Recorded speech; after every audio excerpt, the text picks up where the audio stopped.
மகத்தானவன் மனிதானே மகத்தானவன் மனிதானே மகத்தானவன். பாலியல் வன்கொடுமை, போதை கலாச்சாரம் இருக்கு. இதை தவிர வேற என்ன சொல்ல முடியும்?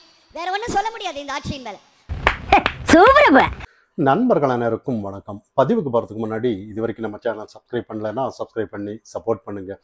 விஜயகாந்த் பிரேமலதா அவர்கள் இன்னைக்கு ஒரு விஷயம் பேசியிருந்தாங்க. குறிப்பாக விஜயகாந்த் பிரேமலதா அவர்கள், அதாவது விஜயகாந்த் இருக்கும்போது எந்த அளவுக்கு காங்கிரஸும் திமுகவை எதிர்த்தாரோ அதுக்கு ஆப்போசிட்டாக இன்னைக்கு மாறினதை நம்ம கவனிக்கலாம். ஒரு 10 சீட்டு கொடுக்கறதா, ராஜ்யசபா ஒரு சீட்டு கொடுக்கறதா சொல்லும்போது ஐக்கியமாயிட்டாங்க, திமுக காரங்களாகவே மாறிட்டாங்கன்னு நம்ம கவனிக்கணும். ஒரு டைமில் அதாவது வைகோ அவர்கள் ஒரு விஷயத்த சொல்லுவார். இந்த மாதிரி திமுக கூட நாங்கள் கூட்டணியில் தான் இருக்கோம், ஆனால் அவங்க ஊழலில் அவங்களுக்கும் இந்த பங்கு இல்லை அப்படின்னு சொல்லுவாங்க. இது எந்த மாதிரியான ஒரு கூட்டணின்னு தெரியல. அதே மாதிரி இன்னைக்கு பிரேமலதா அவர்கள் ஒரு விஷயத்த பேசுறாங்க. அதாவது இன்னைக்கு அது போல தமிழ்நாடு முழுக்க ஒரே ஒரு குற்றச்சாட்டு தான் அண்ணன் மேல இருக்கு. அதுவும் இந்த பெண்கள் கூட்டத்துல நான் சொல்றேன், எங்க பார்த்தாலும் பாலியல் வன்கொடுமை, போதை கலாச்சாரம் இருக்கு. இதை தவிர வேற என்ன சொல்ல முடியும்? வேற ஒன்றும் சொல்ல முடியாது. இந்த ரெண்டு தவிர இந்த அண்ணன் மேல என்ன குற்றச்சாட்டு இருக்கு அப்படின்னு ஒரு விஷயத்த மேடையில பேசுறாங்க. ஒரு உண்மையை ஒத்துக்கிட்டாங்க அப்படின்னு தான் நம்ம கவனிக்கணும். இதெல்லாம் எந்த மாதிரியான ஒரு அரசியல் அப்படின்னு நம்ம புரிஞ்சிக்கவே முடியாது. ஏன்னா இது திமுகவில் மட்டும்தான் இப்படி இருக்கும். நல்லா யோசிச்சு பாருங்களேன். இப்போ ஒரு எங்க பார்த்தாலும் கஞ்சான்னு வந்துட்டாலே எல்லாமே சீரழிஞ்சிடும். எல்லாம் பாலியல்னு சொல்லும்போது இது ரெண்டு இருந்துட்டானே என்ன நாட்டில் வளர்ச்சி இருக்கு, இதை தவிர என்ன பிரச்சனை இருக்குன்னு கேட்குறாங்க. இது ரெண்டு இருந்தானா நாட்டில் எந்த வளர்ச்சியும் ஆகாதுங்கிறது தானே. ஆனால் இவங்க எல்லாம் நாளைக்கு ஏதோ ஒரு மாற்றத்தை தர்றேன்னு சொல்லி ஒரு கட்சி வரும்போது தான் உண்மையிலேயே அண்ணாமலை அவர்கள் சொல்லுவார். அப்பப்போ பிரேமலதா அவர்கள் உண்மையை ஒத்துக்கிறாங்கன்னு ஒரு விஷயத்த சொல்லியிருந்தாரு. ஆனால் இதெல்லாம் நல்லா யோசிச்சு பாருங்க. இதெல்லாம் எந்த அளவுக்கு மக்கள் இன்னைக்கு இருக்கிற இளைஞர்கள் விஜய் எல்லாம் வர்றதுனால, இதே அண்ணாமலை அவர்கள் இருக்கிறதுனால எல்லாமே ஒரு புரிதல் உண்டாயிருக்கு. இன்னைக்கு ஏதோ ஒரு அரசியலுங்கிறது என்னென்ன கத்துக்கிட்டு இருக்கிற ஒரு நேரம் இது. ஆனால் இந்த நேரத்தில் பாலியல் கஞ்சா தவிர வேற என்னத்த குற்றத்தை நீங்க கண்டுட்டீங்க அண்ணா மேல அப்படின்னு சொல்லும்போது இதை எப்படி புரிஞ்சுக்குவாங்க தமிழ்நாட்டு மக்கள் அப்படின்னு தான். ஏன்னா மக்களை எந்த அளவுக்கு முட்டாளாக்குறாங்க பாருங்க. டீலிமிட்டேஷன் அப்படின்னு சொல்லி தொகுதி அந்த இதுல நமக்கு குறையும் அப்படின்னு சொன்னாங்க. இப்ப அதிகமா தானே ஆயிருக்கு. இப்போ 39 தொகுதியிலிருந்து ஜாஸ்தி தான் ஆயிருக்கே ஒழிய இவங்க எதுக்கு குறையும் அப்படின்னு இப்போ கருப்பு கொடி, கருப்பு கொடி அவங்க கூட்டம் மட்டும்தான் காட்டுறாங்களே ஒழிய அவங்க குடும்பம் திமுக பரம்பரை சப்போர்ட் இருக்கிறவங்க மட்டும்தான். வேற யாரும் பெரிய லெவல்ல இன்னைக்கு எடப்பாடி பழனிசாமி அவர்கள் எல்லாம் சொல்லியே இருந்தாரு. இன்னைக்கு கருப்பு கொடி அதெல்லாம் யாருமே காட்டலையே. சும்மா இது ஏன்னா மக்களுக்கு இது இவங்க நாடகம் ஆடுறாங்கன்னு தெரியும். எந்த அளவுக்கு முட்டாளாக்குறாங்கன்னு பாருங்க. இங்க அதாவது இவங்களோட பிரச்சனையை திசை திருப்புறதுக்காக எங்க போனாலும், இப்போ எம்.கே. ஸ்டாலின் அவர்கள் ஒரு இடத்துல போய் வாலண்டரியா டீ குடிக்கிறாரு. ஒரு கடைக்கு போய் டீ குடிக்கிறாரு. ஏன்னா நான் அந்த அளவுக்கு சிம்பிளா இருக்கேன் அப்படின்னு சொல்லி ஒரு டீ குடிக்கிறாரு. இப்போ அது அவ்வளோ சிம்பிள். மக்களோட குறைய இவர் கேட்குறாரம்மா. ஆனால் அதான் இன்னைக்கு ஒரு அம்மா போய் மனு கொடுக்க போகும்போது தள்ளிடுறாரு. இது எந்த மாதிரியான ஒரு போக்குன்னு யாருமே புரிஞ்சிக்க முடியறது இல்லை. இப்போ வாலண்டரியா மக்கள் குறையை கேட்கறதுக்கு டீ கடைக்கு போறீங்க. இப்போ மக்கள் தேடி வரும்போது ஏன் நீங்க அவாய்ட் பண்ணி தள்ளிட்டு போறீங்கிற ஒரு கேள்வி இந்த இடத்துல வருது. ஏன்னா இங்க மக்கள் கிட்ட இவங்க ஷூட்டிங்க்கு போகும்போது பிரச்சனை இல்லை, அங்க எல்லாம் செட்டப் வச்சிருக்கு. ஆனா நேச்சுரலா இங்க ப்ராக்டிக்கலா வரும்போது மக்கள் குறைய இவங்களால கேட்க முடியாது.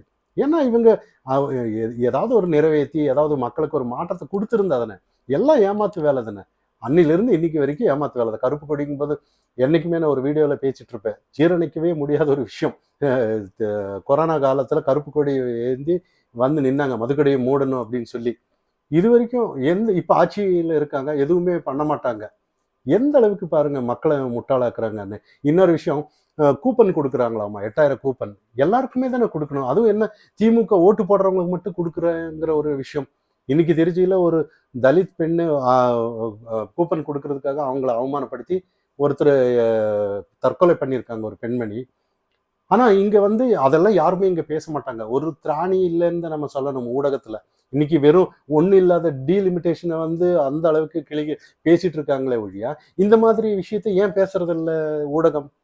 இதே அதிமுக ஆட்சியில் இருந்திருந்தேன்னா இந்நேரம் திமுக என்ன பண்ணிருக்குன்னு நம்ம சொல்ல முடியாது. ஆனா இன்னைக்கு அது அந்த செய்தி வெளியிலே வரல. திமுக காரனுங்க அரெஸ்ட் பண்ணியிருக்காங்க, அந்த செய்தி இங்க வெளியிலே வரல. அப்ப எந்த அளவுக்கு கொடூரமான ஒரு ஆட்சி இங்க நடந்துட்டு இருக்குன்னு பாருங்க.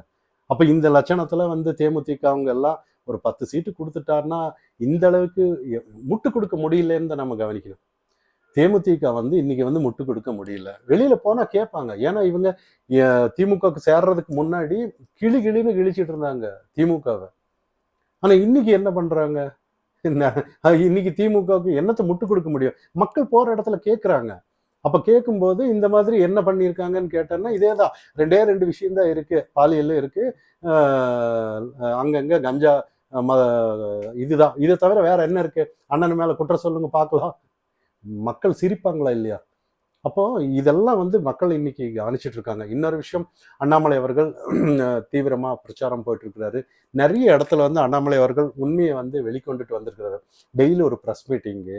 அதனால இங்க யாருமே ஏமாற்ற முடியாது. நேற்று நீங்க பார்த்துருக்கலாம், நாகர்கோயில்ல அண்ணாமலை கொடுத்த முக்கியத்துவம் இங்கெல்லாம் பேசிட்டு இருந்தாங்க. அண்ணாமலைக்கு எந்த ஒரு பதவியும் இல்லை, அது இல்லை, இது இல்லை, ஏதோ ஒன்று டெல்லி தலைமை கழுவி விட்டுட்டாங்க அப்படின்னு என்னென்னமோ சொல்லிட்டு இருந்தாங்க திமுக காரனுங்க.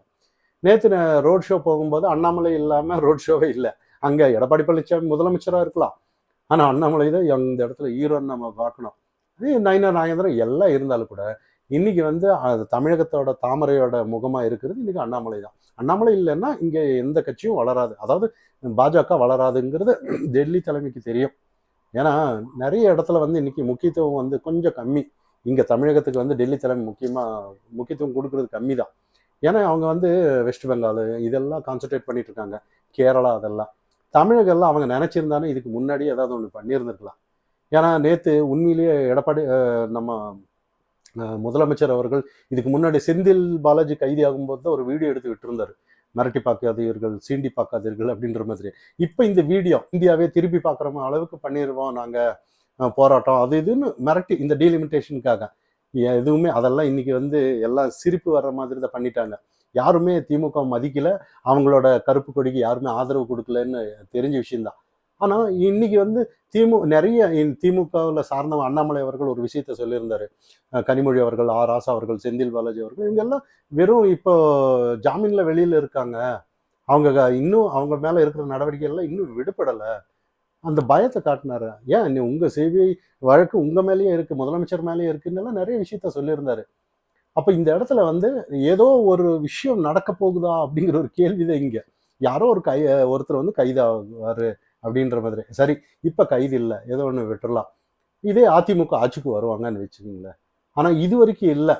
இந்த மாதிரி ஒரு ஏதோ ஒரு காம்பன்சேஷன் ஏதோ இருந்துட்டு இருக்கு போல இருக்கு, ஏதோ ஒரு அண்டர்ஸ்டாண்டிங் அது இதுன்னு சொல்லலாம். ஆனா 2026 தேர்தலுங்கிறது வந்து விஜய் வந்துட்டாரு. விஜய் அவர்கள் நிறைய இடத்துல இப்போ முதலமைச்சர் நிற்கிற இடத்துலயே அவருக்கு ஓட்டு கிடைக்குமா கிடைக்காதாங்கிற அளவுக்கு வேதனையில இருக்காங்கன்னு சில செய்திகள்.